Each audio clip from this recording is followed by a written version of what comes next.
우리 찬송가 435장 같이 하시겠습니다. 435장. 나의 영원하신 기업 생명보다 귀하다. 나의 갈 길 다가도록 나와 동행하소서.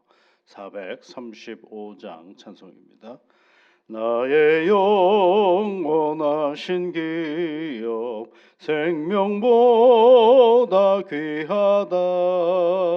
나의 갈 길 나가도록 나와 동행하소서.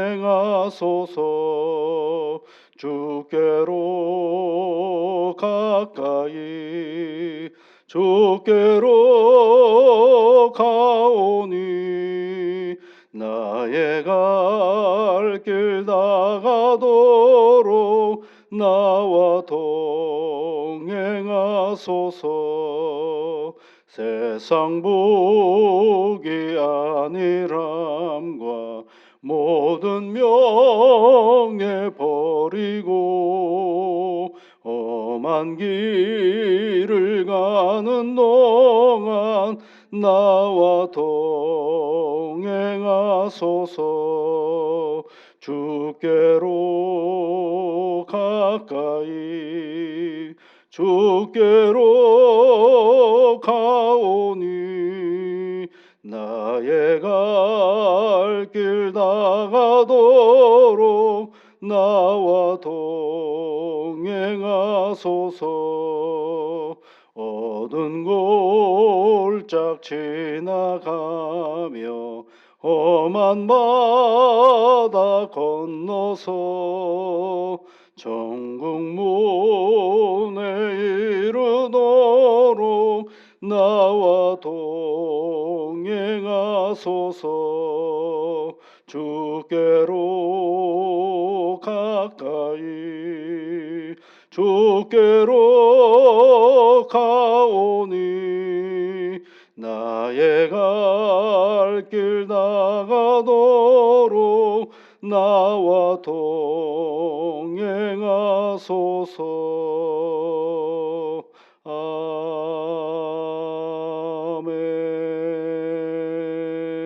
아멘. 거룩하신 하나님 아버지, 오늘도 우리에게 귀한 날을 주셔서 감사를 드립니다. 하나님 앞에 이 귀한 선물을 받고 찬송으로 영광을 돌리며 이 하루를 시작하는 주의 자녀들에게 한없는 은혜와 복으로 함께하여 주시사 하나님으로 인하여 오늘도 수고하고 애쓸 때마다 보람과 감동이 있고 감사가 있는 귀한 하루가 되도록 은혜에 은혜를 더하여 주시옵소서. 이른 아침에 하나님 앞에 간구하는 믿음의 사람들입니다.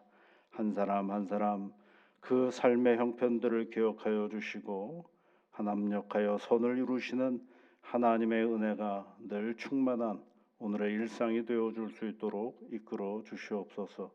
그저 그렇게 살아가는 오늘의 시간이 아니라 나와 동행하시는 하나님으로 인하여 내게 찾아오는 일상의 신비를 보고 경험하며 하나님의 섭리하심을 깨달아 알아가는 복된 날이 되도록 은혜에 은혜를 더하여 주시옵소서.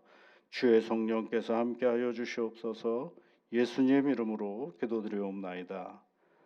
아멘. 하나님의 말씀은 마태복음 15장 말씀입니다. 마태복음 15장 1절부터 20절까지 말씀 함께 같이 읽어보겠습니다. 그때 바리새인과 서기관들이 예루살렘으로부터 예수께 나와 이르되 당신의 제자들이 어찌하여 장로들의 전통을 범하나이까? 떡 먹을 때에 손을 씻지 아니하나이다. 대답하여 이르시되 너희는 어찌하여 너희의 전통으로 하나님의 계명을 범하느냐?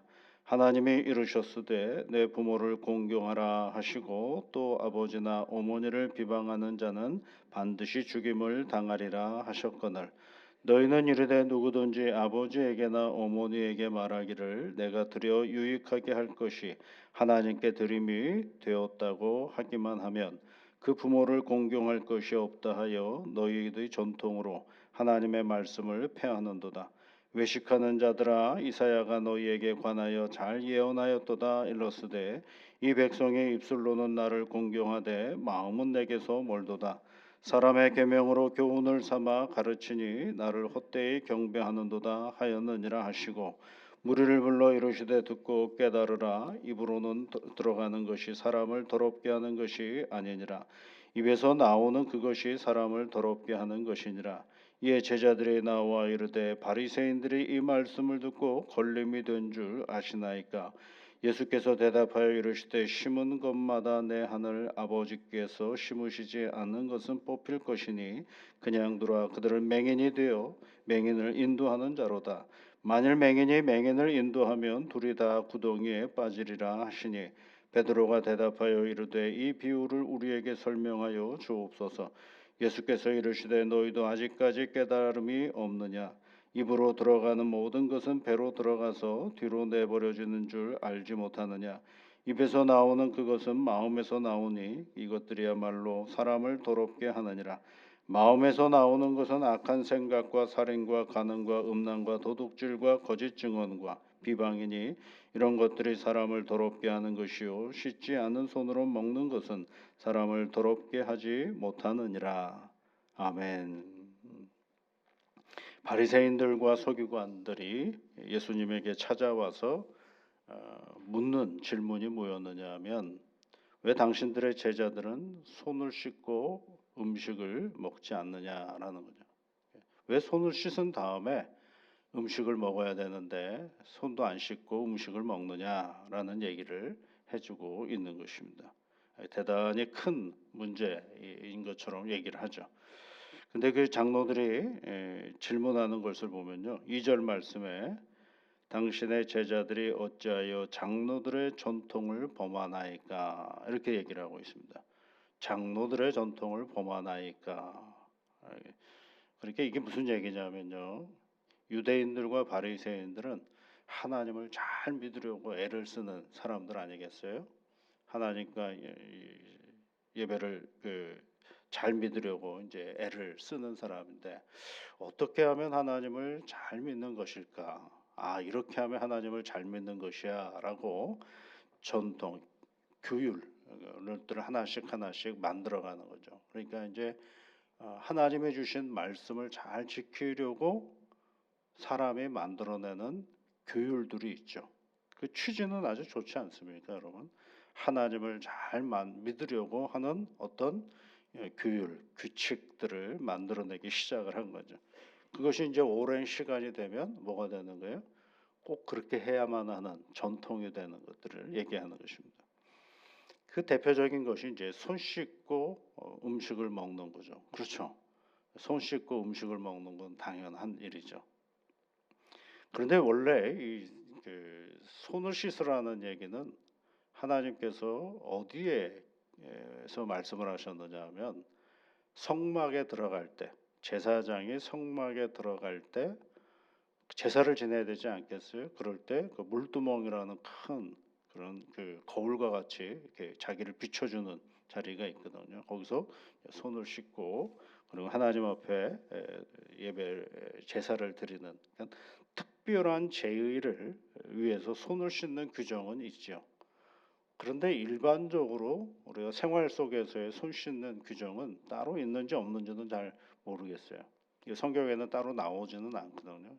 예를 들면 여러분, 그 오병이의 기적을 있을 때 그거 막 떡을 떼는데 손 씻었다는 얘기는, 그런 얘기는 없잖아요. 또 구약에도 마찬가지예요. 구약에도 예를 들면 다윗이 진설병에, 그러니까 이제 제사들이 하나님 앞에 드리고 나온 떡이 있는데 그것을 먹을 때 뭐 손을 씻었다 이런 표현, 그런 것들은 없거든요. 그러니까 일반적으로 음식 먹는 상황에 적용을 해버린 것입니다. 아, 이게 제의를 드릴 때 손을 씻어야 하는 것처럼 우리가 일상생활을 할 때, 음식을 먹을 때도 손을 씻어야 된다라고 생각을 하게 만든 거죠. 그러다 보니까 이제 그것이 오래되면 그것이 하나의 권위가 생기는, 규정은 하나 뭐가 생기냐면 오래 지키면 권위가 생기는 거죠. 그래서 그걸 바꾸면 큰일 나는 줄 아는 그런 형편들이 있는 거죠. 근데 여러분, 사람의 삶의 자리는 예, 그렇게 단순하지 않은 자리가 많거든요. 손을 씻어야 될 경우도 있지만 부득이하여 손도 못 씻을 상황도 있을 수도 있고 앉아서 밥을 먹어야 될 상황도 있을 수 있지만 그렇지 못할 때도 있고 그렇죠. 그래서 여러분 출애굽할 때 허리에 동이를 띠고 또 나무를 먹고 그다음에 어떻게 하라 그랬어요? 무교병을 먹으라고 그러죠. 떡을 해서 부풀려서 먹을 수 없는 상황이 있을 때 그때도 먹기는 해야 되지 않겠어요? 그러니까 아직 부풀지 않은 누룩을 넣지 않은 떡을 먹고 살아라라고 얘기를 하죠. 그래서 유월절 절기를 지킬 때는 그 떡을 먹으라고 얘기를 합니다. 평상시에는 누룩을 넣어서 부풀린 빵을 먹는 것. 그런 어떤 규율과 규칙이 있음으로 인해서 그것이 본래의 목적은 하나님을 잘 믿게 하는 어떤 하나의 과정으로서의 역할을 해야 되는데 오히려 그것이 뭐가 되느냐 하면 경계, 지키는 자와 지키지 않는 자의 경계를 구분함으로 인해서 하나님께 하나가 되어야 할 사람들을 하나님 안에서 오히려 구별을 해내는 그런 도구가 되어버리고 마는 것이죠. 여러분 하나님은요 어떤 규정, 규칙, 계명 외에는 그런 걸 만드는 걸 굉장히 싫어하셨어요. 그래서 하나님께서 여러분 무슨 얘기를 했어요? 나를 위하여 형상을 만들지 말라라고 얘기를 하고 있죠. 형상을 보면 규정하게끔 되어 있거든요. 이건 이거다 저건 저거다라고 얘기를 하는 거죠. 제가 가끔 말씀드리는 남대문을 여러분 어디서 보느냐에 따라 형태가 다 다르지 않습니까? 서울역 쪽에서 보는 남대문과 시청 앞에서 지나가는 남대문과 그다음에 한국은행 쪽에서 바라보는 남대문과 저쪽 후암동에서 내려올 때의 남대문의 모습은 서로 다르죠. 그런데 남대문은 남대문이죠.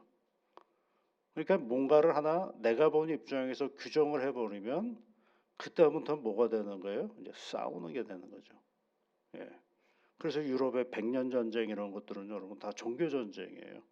예. 엄청 무섭거든요. 이게 자기가 가지고 있는 종교의 신념이 이게 용납이 되질 않으면 서로 엄청나게 싸우는 게죠. 그래서 이 종교를 잘못 믿으면은요 굉장한 잔인한 사람들이 될 가능성이 많죠. 왜냐하면 자기의 신앙이 뭐가 되느냐 하면 신념이 되는 경우들이 많기 때문에 그렇습니다. 나를 위하여 어떠한 형상도 만들지 말라라고 되어 있거든요. 왜 형상을 만들지 말라 그러셨을까요? 보면 규정하게끔 되어 있어요. 그래서 예수님이 또 그런 말씀도 하셨어요. 하나님께서 그런 말씀을 하셨거든요. 뭐냐면 나를 보는 자는 죽을 것이라 그랬어요. 하나님을 보면 또 뭐예요? 규정해 버리거든요. 하나님은 이런 분이야. 하나님은 저런 분이야. 라고 규정을 합니다. 이 바리새인들과 서기관들의 가장 큰 특징은 규정을 해버려요. 그러다 보니까 삶의 자리 속에서 다양하게 부딪히는 온갖 삶의 문제들을 굉장히 자로 그냥 재단을 해버리니까 그것에서 맞지 않는 사람들은 다 뭐가 되는 거예요? 죄인이 돼버리고 마는 것입니다. 오늘 예수님이 해주시는 말씀은 그런 얘기예요. 유대인들이 규정한 것 중에 하나가 고르반이라는 제도가 있었습니다. 그 뭐냐면 하나님 앞에 드리겠습니다라고 서약한 그 제물은 어떤 사람에게도 사용하면 안 된다라는 것입니다. 그건 정말 훌륭한 제도죠. 하나님께 내가 이걸 드리겠습니다라고 약속을 했으면 끝까지 그것을 하나님에게 드리려고 애를 쓰는 그런 성심이 있어야 되는 것이죠. 근데 그걸 슬쩍 다르게 사용하는 거죠. 내게 부모에게 섬기고 싶은 마음이 없을 때 그거 섬기고 싶은 마음이 들키면 안 돼. 섬기고 싶지 않은 마음이 들키면 얼마나 미안하고 죄송스럽습니까? 그런데 내 재물을 부모에게 드리고 싶지 않으니까 어떻게 하는 거야? 그 재물을 고르반하고 선언해 버리는 거다라는 것입니다. 그러니까 악용을 하는 거죠. 규정을 악용하고 있는 것들을 예수님이 비판을 하시면서 정말 우리를 더럽게 하고 추하게 만드는 것은 그 규정을 지켰느냐 안 지켰느냐가 아니라 우리 마음 속에서 나오는 것들이다라고 얘기를 하고 있죠. 그래서 여러분 19절에서 뭐라고 되어 있어요? 마음에서 나오는 것, 악한 생각, 살인과 간음과 음란과 도둑질과 거짓 증언과 비방이니 이런 것들이 사람을 더럽게 한다라고 얘기를 하고 있습니다. 이건 굉장한 차이가 있습니다, 여러분. 예수님이 말씀하시는 것은 바리새인과 말하는 것과는 다릅니다. 바리새인들은 뭐예요, 여러분? 종교인이 되어서 생활을 하는 것입니다. 그러니까 규정하고 누군가를 배제시키고 누군가는 안 된다라고 말하고 누군가는 문제가 있다라고 제기하는 사람들이 뭐예요? 바리새인들. 그러니까 종교 생활인이 돼버리면 참 어렵습니다. 반대로 예수님이 말씀하시는 건 뭐예요? 하나님의 말씀을 갖고 신앙이 뭐가 되어야 되냐면 생활인이 되어야 한다라는 것입니다. 그러니까 여러분 우리는요, 우리 이웃들 믿지 아니하는 사람들에게 다가갈 때 내가 종교인으로 다가가면 거리감이 있을 수밖에 없어요. 나는 신앙을 가진 생활인이 되어야 하는 것입니다. 믿지 아니하는 사람들과 크게 우리의 모습이 다른 것이 않지 않습니까? 똑같은데 뭐가 달라야 되느냐면 같이 생활하고 같이 밥 먹고 같이 삶을 살아가는 과정 속에서 우리 마음에서 나오는 것들이 달라져야 되는 것이죠. 규정으로 우리의 생활, 신앙을 규정화한다라는 건 참 무서운 일입니다. 그런데 누군가 옆에 있는 내 자신이 그 사람에게 하는 내 마음 속에서 나오는 것들이 정말 예수님이 해주시는 말씀으로 나와야 되는 것이죠. 그것을 사람을 더럽힌다라고 얘기를 하고 있지 않습니까?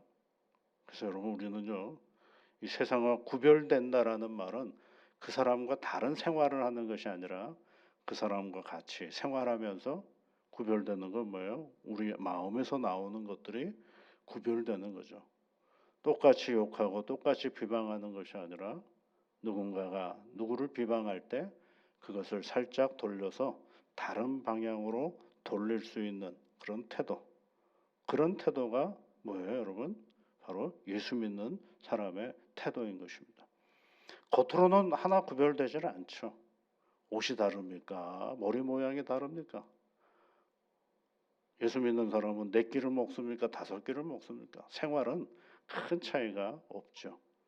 그런데 같이 있는 그 사람이 보여주는 어떤 모습 외에 그 마음의 자리가 얼마나 따뜻하고 얼마나 긍휼이 넘치고 얼마나 사랑이 있느냐, 그것이 바로 예수 믿는 사람들의 특징을 잘 드러내는 것임을 예수님이 우리에게 가르쳐주고 있는 것입니다.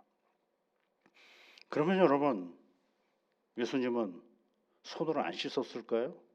안 그렇죠. 또 여러분 저기 최후의 만찬 가운데 있으면 제자들에게 뭘 씻어 주셨어요? 발도 씻어 주시는 분인데 손도 안 씻었겠어요? 그건 아니죠. 그렇죠? 그러니까 무슨 얘기를 하려고 이 주님이 이 말씀을 하신 거냐면 그것 하나의 규정을 가지고 한 사람을 재단하려고 하는 그 나쁜 버릇을 예수님은 꾸짖으신 것입니다. 우리가 일상에 지켜야 될 규율이 왜 없겠습니까? 잘 지켜야 되겠죠. 그러나 지킬 수 없는 상황이 되거나 또는 부득이한 상황일 때 그것 또한 수용할 줄 아는 그런 삶의 태도가 바로 예수를 잘 믿는 삶의 태도라는 것을 우리에게 말씀해 주고 있는 것입니다. 오늘도 여러분, 우리는 생활하며 살아가는 사람인데 이 생활 속에서 겉으로 드러난 것과 더불어 우리 마음에서 나오는 것들이 사람을 풍성하게 만들어가는 그러한 전도의 삶을 살아가는 귀한 하루가 되시기를 주의 이름으로 축복합니다. 같이 기도하겠습니다. 하늘에 계신 우리 아버지, 아버지의 이름을 거룩하게 하시며 아버지의 나라가 오게 하시며 아버지의 뜻이 하늘에서와 같이 땅에서도 이루어지게 하소서. 오늘 우리에게 일용할 양식을 주시고 우리가 우리에게 잘못한 사람을 용서하여 준 것 같이 우리 죄를 용서하여 주시고 우리를 시험에 빠지지 않게 하시고 악에서 구하소서. 나라와 권능과 영광이 영원히 아버지의 것입니다. 아멘.